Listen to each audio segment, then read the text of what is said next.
বাপুকণ আলী মোৰ ঘৰ আজ্ঞাথুৰিত। বাপুকণ আলী হয়, আপুনি APCC মই APCC এক্সিকিউটিভ মেম্বাৰ। কি কাৰ্যসূচীত গ্ৰহণ হ'ল? আজি আমাৰ ইয়াত ধৰ্ম অনুষ্ঠান আছিল মনাগুচিত।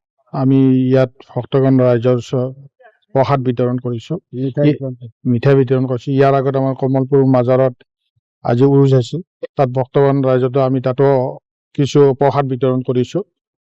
এনেকুৱা বিভিন্ন ধৰণৰ অনুষ্ঠান কৰি আছে। অসহিষ্ণুতা পৰিৱেশ এটা আছে, হিন্দু মুছলমানক লৈ বিভিন্ন কথা বতৰা ওলায়। কিন্তু আপুনি এজন মুছলমান মানুহ বা ব্যক্তি, হিন্দু জেগাত আহি আপোনালোকে প্ৰসাদ বিতৰণ কৰিছে, কি ক'ব এই ক্ষেত্ৰত?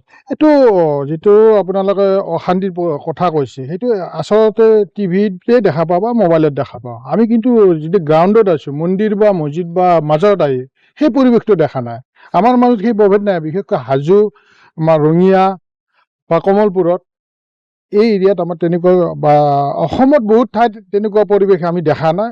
মোবাইলটো চালে আপুনি দেখা পাব বা আপুনি টিভিটো চালে দেখা পাব, কিন্তু আচলতে মানুহৰ মাজত এই ধৰ্ম বিভেদটো নাই।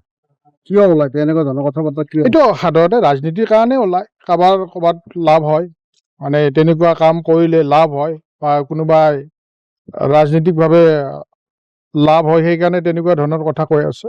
মানুহ হিচাপে এইটো আচলতে ভাল কথা নে বেয়া? মানুহ হিচাপে এইটো খুব বেয়া কথা। কাৰণে আমি মানুহে মানুহৰ বাবে যদি অকণো নাভাবোঁ, কোনেনো ভাবিব? জুবিন গাৰ্গে কৈছে যে মোৰ কোনো জাতি নাই, মোৰ কোনো ধৰ্ম নাই, মই অসমীয়া, মই মুক্ত। আজি আমি সেই বাৰ্তাটোৱে আমি ৰাইজৰ ওচৰত নিব বিচাৰিছোঁ যে আমাৰ কোনো জাতি নাই, আমাৰ কোনো ধৰ্ম নাই, আমি মুক্ত। আমি অসমীয়া হিচাপে সদায় চিঞৰি চিঞৰি সগৰ্বে ক'ব লাগে যে আমি অসমীয়া।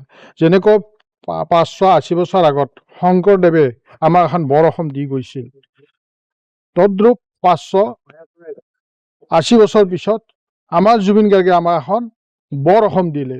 আপোনালোকে দেখিছে যে জুবিন ক্ষেত্ৰত কোনো জাতি নাই, কোনো ধৰ্ম নাই, সকলো ওলাই আছে। কোনোবা যেতিয়া তাত দোৱা কৰিছে, কোনোবা নাম প্ৰসংগ কৰিছে, কোনোবা তেওঁলোকৰ ধৰ্মৰ নীতি নিয়মেৰে কৰিছে, কোনোবা সনাতন ধৰ্ম পূজা কৰিছে। প্ৰত্যেকেই তাত কৰিছে, তাত কোনো কাকো ভয় কৰা নাই, আকাংক্ষা কৰা নাই।